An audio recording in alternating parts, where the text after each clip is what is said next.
Hello, sisters. It is Self-Care Tuesday, and I am Dee of H&D Abroad. A couple of Tuesdays a month, we go live talking about self-care. I share my self-care journey, ask you guys questions.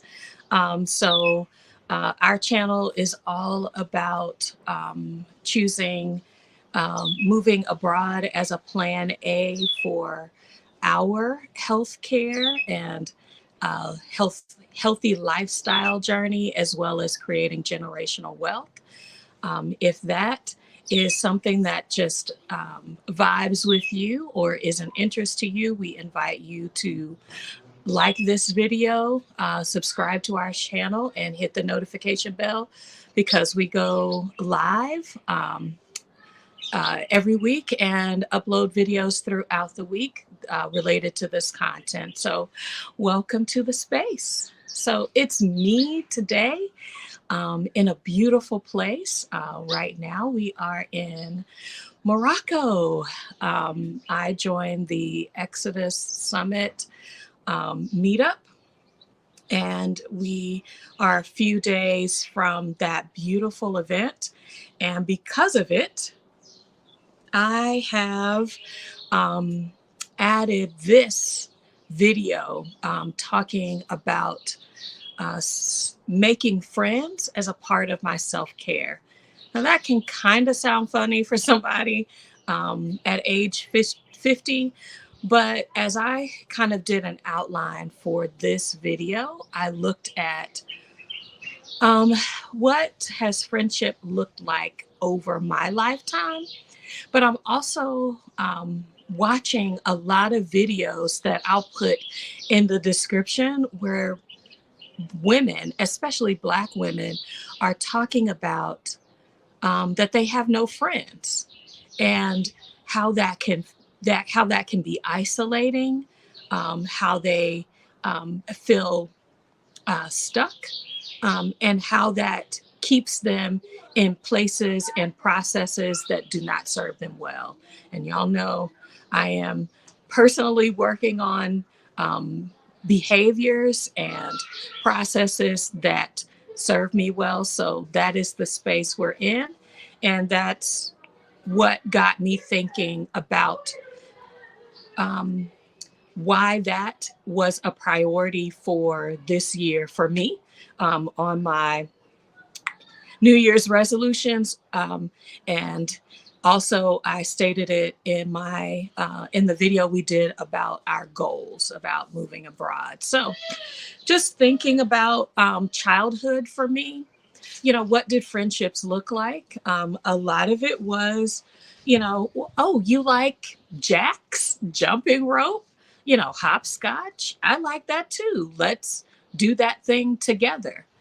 So I think a lot of that is, kind of the, what are you interested in? I'm interested in something. You like that too. And so, you just kind of did things because other people that like to do those things were also doing them. It wasn't intentional, but, you were in that space that you could navigate something that you knew or that made you happy or that you did really well.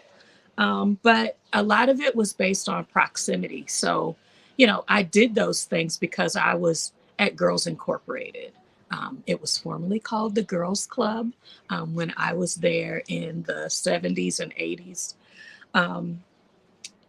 But also those friendships were also had a loyalty component. So, if somebody was choosing a team, if you were the captain, you were in charge of making sure your friends were on your team, not necessarily, that you wanted to build a strong team. Because if you didn't, maybe there were consequences for not choosing your friends. And so that loyalty component, served you well because you knew you had a circle, you knew you had a friendship. But to step out of that had consequences that a lot of times, caused me to feel isolated, when I didn't do the thing that everyone else wanted to do. Sometimes that mean girl process kind of started, in that space where, we don't like her. So we want to, keep ourselves clicked together. And so, especially moving from, that elementary school age to middle school, those kinds of structures to the the friendship dynamic um, could feel threatening, um, could could feel at risk. And so, um, you know, deciding to do things for yourself, this is a really important age to be boosting a girl's self confidence. Because if people are doing something that either she doesn't want to do or that isn't right to do, that she's able to stand up and resist. Those resiliency skills are so important, even within the friendship groups of that childhood and middle school time frame. So the cats across from me, there are two cats and they're talking to each other. So if y'all hear them in the background, it might sound like singing, but it's two cats, y'all. This is so funny. Anyway, the teen years, y'all, once we get to, and once we're looking back, it's almost like we survived the teen years in some respects. We doubled down on friendships, hopefully those that were healthy and that helped you to grow in some really critical ways. I know several of the friendships that I developed were from childhood into the teen years, and a lot of us moved into leaderships opportunities because we were in this intact group. So I'm really grateful for those opportunities to lead in church activities, to be seen as a leader of my group in certain areas, and then to also be able to say, hey, I'm not, you know, I still felt slighted because a lot of them went to public school and I stayed in private school. And so some of those new dynamics were coming up for me because that intact group from pretty much age 1 and 2 all the way into my teens had been pretty intact. We went to church together, we went to school together, we had a lot of extracurricular activities together. High school really caused us to break into new groupings. It was also where I entered school that was not predominantly Black.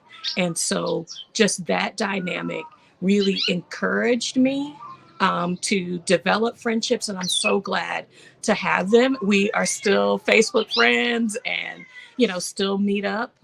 And so stretching myself, I think happened because of the circumstances, but still really weren't a part of my intentional act of creating a friendship group that helped me to grow, that really aligned with my personal values. So yeah, so once you're getting out of high school and moving into college, I went to a predominantly Black college, an HBCU, in Huntsville, Alabama, and that was intentional. So my first year of college, I went to a public university. Didn't have a lot of close friends. It was really people I had classes with.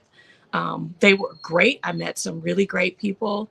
But to this day, I don't know where they are. But when I went to my HBCU, these are friends that I've had for 30 years or more because there was a lot of intention. So the college environment for me was and the friendship development for me was first my roommate, who's still my close friend. She was in our wedding. I mean, just those kind of things. She was the first person I told I'm engaged.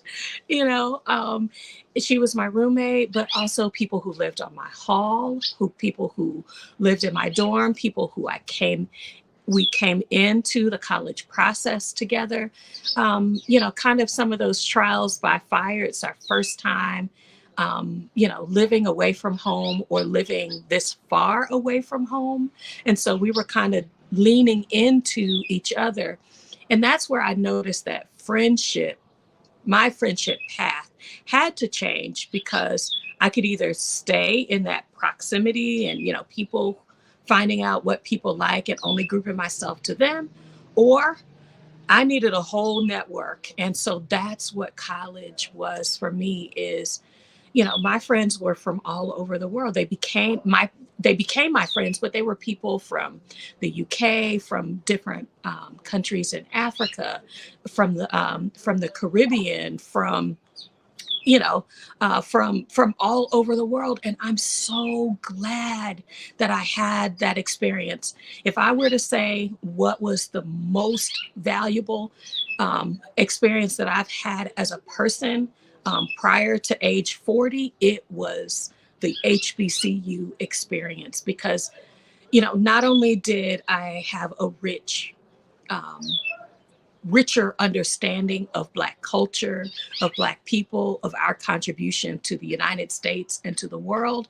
But I was able to hear different languages, taste different food, and then have friends that said, hey, come and visit me in Martinique, come visit me in Cayman Islands, come visit me in Guatemala, come home with me to Canada, you know, to California, that I could know that, you know, people from South Africa and Kenya and Zimbabwe weren't just my friends. We literally address each other as brother and sister. We grouped ourselves in family units. And baby, that stuff is still alive and well during into my 50s. And I'm so grateful for that kind of college experience. I did not join a sorority or a fraternity, but I can understand that family love, that family experience, that family networking. Because when we moved and I moved to the company that I work for now, I looked within my network and said, okay, how many engineers do I know and where do they work and how do they negotiate their salary and how, you know, that's the kind of deep network that I think when you're intentional about college, hundreds of people we may have only spoken a few times in college, but because we have that shared experience, we have we have a foundation that when we reach back out to each other, even on our move abroad journey, we brought them on our channel to talk about how how our friendship has evolved and how we're able to continue to rely on each other when we're moving in new spaces because they married someone in the military or they're in the military. And so I don't have to go to Morocco without information or travel, you know, do long haul travel because I can call my friends who do that. I've got a friend right now. She's in Peru and she was like, girl, what do you need?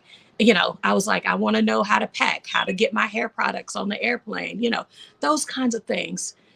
That's the deep network that I'm so proud. But what I found into adulthood is it went back to proximity because you just get back into your everyday life. You get married, so you have married, you know, friends who are married that go to your church or that live in your neighborhood. It's proximity because your kids go to school in that same area. And or they're on different sports teams or you're transporting. And so we're carpooling and that's how you develop friendships. But I can tell only because I'm looking back at this friendship evolution that I can see it, um, my friendship relationships have shrunk. And so this time in my life, in 2019, probably starting in 2019 is when I really started looking at the Move Abroad journey. And then in 2020, found Exodus Summit. It's not just watching Stephanie Perry or Rashida Dow or Picky Girl Travels the World. It's because we're in those groups, those Facebook groups, we're in the solo travel groups, and we are sharing information and saying, hey, I'm going to be in those same places. And because we now have those shared experiences, y'all, I came to Marrakesh not as a person who has never visited Africa, not as a person who has never traveled long distance alone, but we met three other couples and had multiple dinners and breakfasts together and experiences that we're going to share on the channel together. I met people that we got on Zoom and we were like, oh, you have a YouTube channel? Let's develop some content together. Oh, you're going to be Airbnb-ing your home or, moving abroad to the same countries we're looking at. We have been sharing that information, or you've been house sitting, or you've been in a hostel. Tell me about that.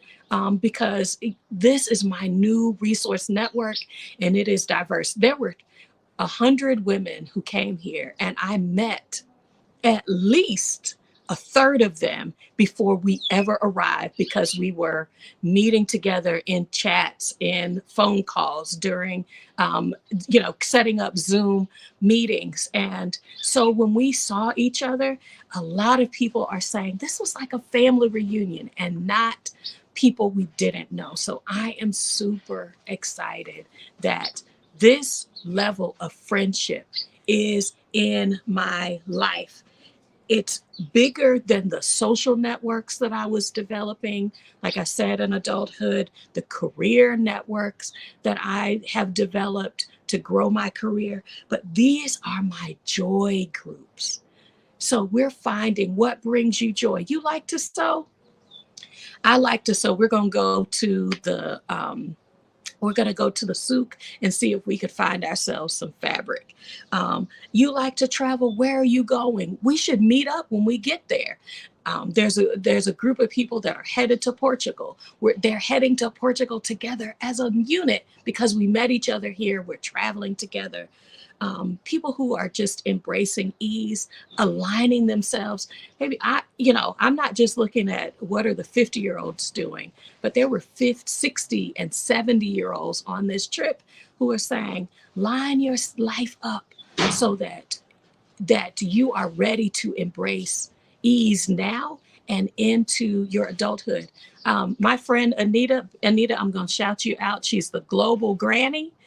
Anita was giving us the breakdown on Colombia, on Ecuador, on Panama, on Mexico, cities in Mexico, Spain. When I tell you my network is deep, and not because I was waiting to be in proximity to people, but I am willing to take risk. And as I said to Stephanie Perry when we met in person, I said, because you said, this is a group, this is a community where we embrace each other with loving kindness. We address each other in loving kindness. We communicate with each other in ways that are family and community oriented.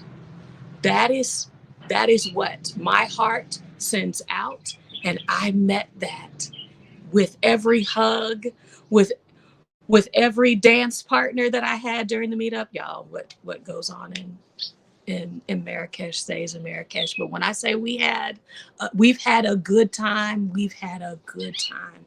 And I've needed that. I can feel that fresh breeze of friendship in my life. And I think you should consider that too. So this video was all about making friends and self-care at 50. And I hope that you are intentional about that in your self-care journey too.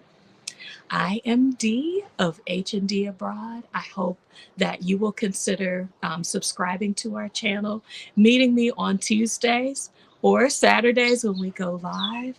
Um, but I appreciate you and what you give to me as a part of this. If you have joined us in the replay, put hashtag replay in the chat. And if you are developing friendships, how are you incorporating friendships in your life and on your journey? Be well, my friends. Goodbye for now.